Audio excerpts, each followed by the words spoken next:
Hey friends, and welcome back to my channel. Today's video is all about the reasons God made you a foster mother.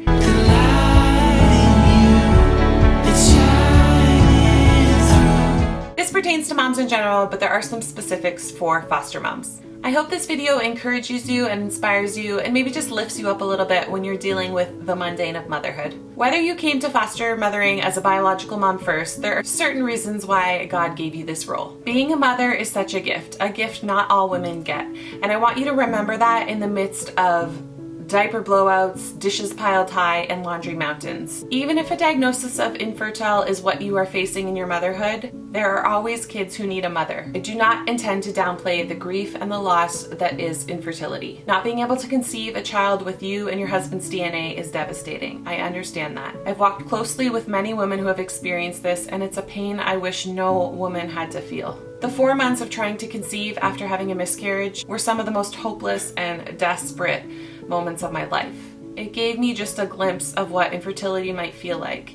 And dear sister, if this is what you're facing, please know that my heart breaks for you. But there is still hope in this brokenness, and I can tell you from experience, there is absolutely no difference from the love that I feel for our biological children that I do for our almost adopted daughter. She is just as much mine, even though we don't share the same DNA, even though her story is built on brokenness and pain. Some of the most beautiful adoption stories are born out of brokenness, the breaking of a primary family, and infertility. And God can use such broken situations to bring happiness and healing. So every woman on this earth can be a mother if they want to be. It doesn't matter the prefix before it. This does not mean easy, but it does mean possible. You know, God uses our motherhood in such amazing ways, and we have a limited amount of years to shape and mold these kids and point them towards Christ. And although I had a wonderful childhood growing up in worldly ways, my deepest sadness for my childhood is that I didn't know Jesus. I went to Catholic school, so there was always an awareness, but there was no personal relationship.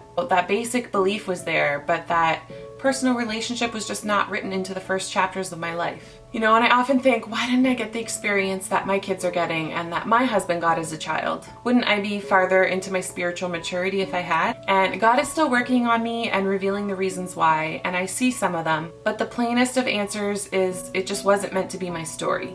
And I see God pulling me to play catch up, and I see how I can relate to people who don't know Jesus in ways that people who have known him their whole life have. You know, people with difficult pasts that are craving the hope that only Jesus can bring, I can relate to them because I was once that person. So if your motherhood is born from brokenness, hurt, and pain, know that God is going to use that story for his good, for his glory. Again, not easy, but possible. You know, no human gets through life unscathed. We all face difficulties, we all face hurt and pain. So what are the reasons God called you to be a mother or a foster mother? I have 4 main ones, and I hope these encourage you today. Your sanctification. God uses our motherhood in ways that we will never know. And I just did a recent video on this specifically pertaining to foster moms. I'll leave that video linked down in the description box. You know, I remember when my husband and I became parents, and I was so concerned with getting her to feed properly, you know, nurturing her, taking care of her, managing the no sleep stuff. And it was like a switch went off for my husband. All of a sudden he was listening to sermons all the time, and his nose was in the Bible every time I looked at him. And although he was a Christian and grew up as a Christian, he's a pastor's kid and he grew up in the church. He would say that this was the moment where his real relationship with Jesus started. And I believe God uses parenthood to draw us closer to him and to sanctify us. So for me, does it matter that I didn't grow up as a Christian for my spiritual maturity? No. God uses all of our experiences in our lives to sanctify us, to pull us to him. He's a loving God. He's not going to force us. But as one of my favorite worship songs says, he leaves the 99.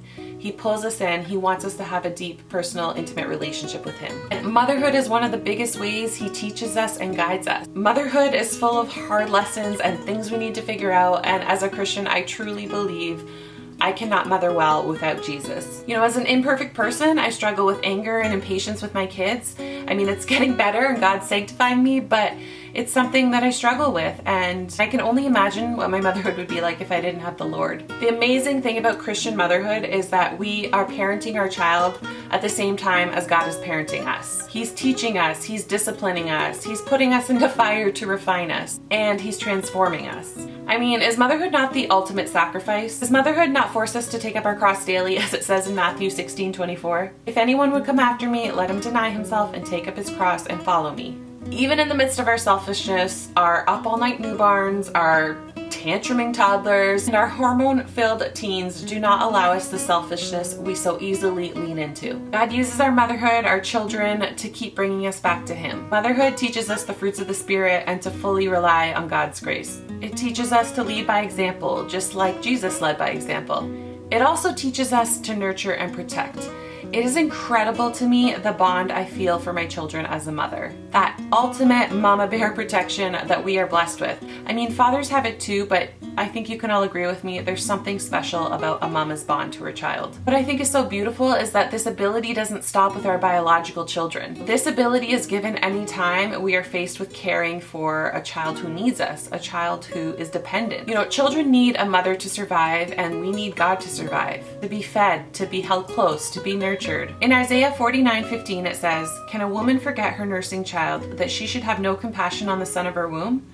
Even these may forget, yet I will not forget you." Brain scans have found an immediate reaction to babies in parents and non-parents alike in the orbitofrontal section of our brain, which is the region of the brain thought to be involved with rewarding and decision making. When you hear things like that, don't you just go, wow, God, like the scientific reaction that happens in our brain when we gaze down at a baby's face. Those nurturing and protecting hormones and things that go on in our brain as mothers is the whole reason that generations keep continuing. I mean, it seems simple when you think about it, but when you really dive deep into the intricacies of God's handiwork in the mother-child connection, to me, it's mind-blowing. You know, another reason is to go against the current. I think it is harder than ever in this day and age. God designed us for such a time as this. We are the generation of mothers that God is equipping to navigate this whole social media comparison culture. We are the mothers, we were born for such a time as this, where mom shaming is at its highest and most recognized. And I truly believe it's created this concept of failure-centered motherhood, where, you know, there's all these memes being created about how we need wine at the end of the day, and that's how we have to finish every day as a mother, with a glass or a bottle of wine. And self-care is often defined in ways that we can escape our motherhood. Our culture has it so wrong. And don't get me wrong, some days my toddler makes me want to run for the hills and forget this whole motherhood thing. And yes, motherhood is hard. I'm not negating that fact. Especially when you add the unique intricacies of foster care and adoption into motherhood. And some days seem so hard that it seems to take everything out of you. But motherhood is a gift. And why do we so easily forget that? Why do we so easily focus on only the hard and not the blessings? You know, why do we suck the joy out of what should be some of the most beautiful years of our life?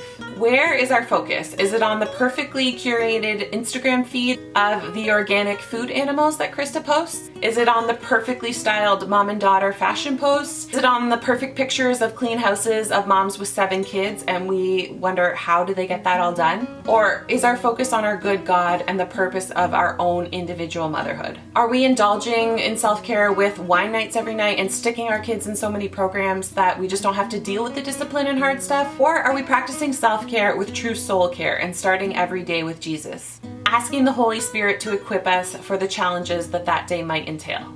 God wants Christian mothers to swim upstream. Let's not get trapped in the perfectly curated social media photos and float down the river. Let's strive for excellence in our motherhood. Let's focus on the joy that motherhood can bring. Let's be sure we are focusing on godly things and not worldly things. Let's open our arms and our homes to children in need of a family.